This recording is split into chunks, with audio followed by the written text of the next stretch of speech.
Good morning, सुप्रभात brother and sister, जय मसीह की। आइए हम लोग प्रार्थना करते हैं। पवित्र, महान और सर्वशक्तिमान परमेश्वर पिता, हम धन्यवाद देते हैं। दयालु और कृपालु परमेश्वर, प्रत्येक लोगों पर मेह बरसाने वाला, हर एक लोगों से प्रेम करने, काल से अनंत काल तक एक सा समान रूप से दया करने वाला परमेश्वर, हम धन्यवाद देते हैं, तेरी स्तुति महिमा करते हैं। प्रभु, तू अच्छा परमेश्वर है और तू प्रत्येक लोगों के मन और हृदय को जानता है। धन्यवाद देते आपकी अच्छाई के लिए, धन्यवाद देते आपकी महानता के लिए, और धन्यवाद देते आपकी सर्वशक्तिमान होने का और सर्वज्ञानी होने के लिए। धन्यवाद देते पिता, तू हम लोगों से उतना ही प्रेम करता जितना तू अपने बेटे से करता। तेरी स्तुति महिमा करते। अभिषेक करो इस डिवोशन, प्रत्येक भाई बहनों को अभिषेक करो, यीशु मसीह के नाम से मांगते, आमीन। ओके ब्रदर एंड सिस्टर, आज हम लोग जो विषय में बात करेंगे और वो है लोभ। लोभ लोभ ऐसा एक शब्द है जो जीवन को गिरा देता है, और लोभी के कारण हम लोग आध्यात्मिक चीजों में या हमारे जीवन में बढ़ नहीं पाते हैं। हमारे जीवन स्वर्ग केंद्रित होना चाहिए। बहुत सारे लोग इस धरती पर सब कुछ करना चाहते हैं। हमारा जीवन हमेशा स्वर्ग केंद्रित होना चाहिए और संसार केंद्रित नहीं। इसलिए बहुत जरूरी है कि आपको मुझे समझना, आपके पास जो है उसी पे संतुष्ट होना चाहिए। आपकी नौकरी, आपकी इनकम, आपकी परिवार, आपकी पत्नी, आपके बच्चे, उसी में आप खुश रहना चाहिए। परमेश्वर ने दिया है, आप आशीष दिया, परमेश्वर आपको प्यार करता है, ये सारी चीजें परमेश्वर आपको दिया है। इन चीजों में आपको खुशी ढूंढना चाहिए, और इन सब चीजें जो आपके जीवन में है अभी, इसी पर आप रहना चाहिए। लूका का 12:15 में कहता, चौकस रहो और हर प्रकार की लोभ से अपने आप को बचाए रखो। हर प्रकार की लोभ से बचाए रखो। यह मात्र सुझाव ही नहीं बल्कि पर एक आज्ञा है। परमेश्वर हमें एक आज्ञा दे रहा, इस आज्ञा को हमें समझना है। हर प्रकार की लोभ से हमें अपने आप को बचाना है।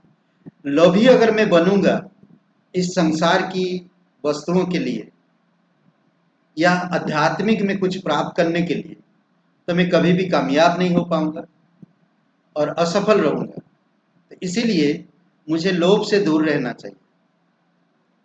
ये परमेश्वर की आज्ञा समझकर मत्ती का 5:42 में कहता, जो कोई तुझ में मांगे उसे दे, जो कोई तुझसे मांगे उसे दे, और जो तुझसे उधार लेना चाहे उसे मुंह ना मोड़। यह कठिन है, जबकि बहुत अधिक भिखारी उपस्थित है। हर किसी को हम नहीं दे सकते, हमें उन्हीं लोगों को देना चाहिए जो आप दे रहे हैं उसका सही उपयोग हो सके। देखिए, बहुत सारे आज यहाँ पर भिखारी लोग हैं, गरीब हैं, लाचार हैं, पर हम सब किसी को देंगे तो हम कंगाल खुद हो जाएंगे, हम लाचार हो जाएंगे। पर परमेश्वर आपको मार्गदर्शन करता है। आप परमेश्वर में जब हो तो आप परमेश्वर का प्यार के लिए क्या आप कंजूसी करते, परमेश्वर की सुसमाचार के लिए क्यों आप लोभ करते, परमेश्वर के नाम से आप लंगड़ों को खड़ा कर सकते। पतरस और यूहन्ना ने प्रेरितों के काम की किताब में 4थे अध्याय में, 3रे अध्याय 4थे अध्याय में आप देखेंगे एक सुंदर फाटक पे एक जो भिखारी था, वो कुछ पाने की आशा में उनके तरफ देख रहा था। परंतु उन्होंने क्या कहा, पतरस ने कहा कि हमारे पास सोना चांदी नहीं है, ना रुपया है, पर यीशु नासरी के नाम से खड़े हो जा। और उसको मदद किया, उन्होंने हाथ पकड़ा, उसको खड़ा किया, तो वो खड़ा हो गया। आप सोचिए, लंगड़ा व्यक्ति अगर खड़ा हो सकता, तो आज आप परमेश्वर की राज्य को फैलाने में, परमेश्वर की धार्मिकता को, परमेश्वर की पवित्रता को लोगों को बांटने में क्यों कंजूसी कर रहे हैं? हमें कंजूसी नहीं करना चाहिए। परमेश्वर बहुतायत से आपको दे रहा, तो आप भी लोगों को बहुतायत से देना चाहिए। जो कोई आपसे मांगे तो आप उसे दे। अगर कोई उधार लेना चाहे तो आप उसे उधार दो, मुंह मत मोड़ो। परमेश्वर सच्चा है। अगर अगर आप सच्चे हैं, परमेश्वर से प्यार करते हैं, अगर उधार भी मांगता है तो तो आप उसको पाने की आशा मत रखो। परमेश्वर के लोग ऐसे होते हैं, पाने की आशा मत रखो। अगर वो दे देता है तो बहुत अच्छी बात, अगर नहीं देता है तो कोई बात नहीं, परमेश्वर उसके जीवन को भी देखता है। समझ रहे हैं? एक वचन और पढ़ते हैं हम, मत्ती का 6:19 में, पृथ्वी पर अपने लिए धन इकट्ठा मत करो। हमें स्वर्ग में धन इकट्ठा करना चाहिए हमेशा। समझ रहे हैं?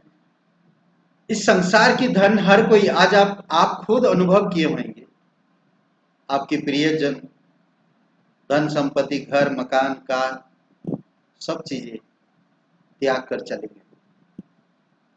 कई सारे आपके मित्र होंगे, आप बड़े बड़े अरबपति, करोड़पति, लाखपति लोगों को इस दुनिया से जाते हुए देखा, कुछ लेकर जा पाए?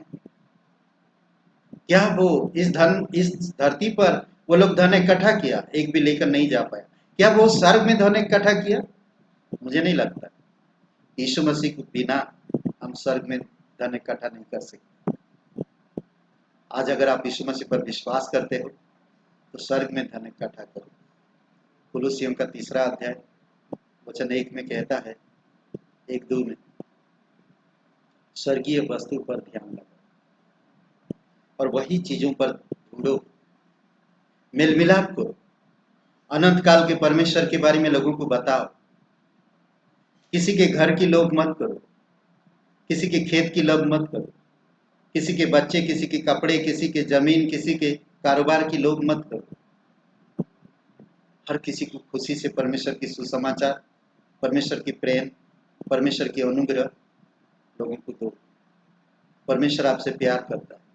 आप जानते हैं वो लोभी लालची कुत्ता की स्टोरी, ग्रीडी डॉग, उसकी कहानी आप सुने होंगे। उसके मुंह पे एक मांस का टुकड़ा था और वो एक पुल से गुजर रहा था और उसका छाया पानी के ऊपर पड़ा और पानी में वो देख रहा है एक कुत्ता भी जा रहा, उसके मुंह पे भी एक मांस का टुकड़ा है। तो उसने पुल के ऊपर से भूखा और वो मांस की टुकड़ा पानी में गिर गया। ना खुद खा पाया, देखें, थोड़ी सी लालच के लिए, थोड़ी सी लोभ के लिए भूखा रह गया। इसीलिए आपके पास जो है उसी में खुशी बनाओ, लोभी मत बनो। ये परमेश्वर की एक आज्ञा है। आइए प्रार्थना करो। आमीन, हालेलुया, प्रेज द लॉर्ड। आइए प्रार्थना करो। पवित्र, महान और सर्वशक्तिमान परमेश्वर पिता, तेरे लोगों को लोभ से बचाना पिता, और उन्हें ब्लेसिंग करना प्रभु यीशु। उनकी घर परिवार, उनकी कामकाज, उनकी कारोबार प्रभु आशीषित करना। धन्यवाद देते उनके जीवन के लिए जो तुझ पर भरोसा करते हैं प्रभु। आप उनकी लोभ को दूर करना पिता, और आप उन्हें अगुवाई करना, मार्गदर्शन बनना, और उनके जीवन को खुशी और आनंद से परिपूर्ण करना, ताकि वो लोभ से बचे रहे। धन्यवाद देते हैं, तेरी स्तुति महिमा करते। प्रार्थना सर्वशक्तिमान यीशु नासरी के नाम से मांगते हैं, आमीन। आपका दिन शुभ रहे। बहुत बहुत धन्यवाद।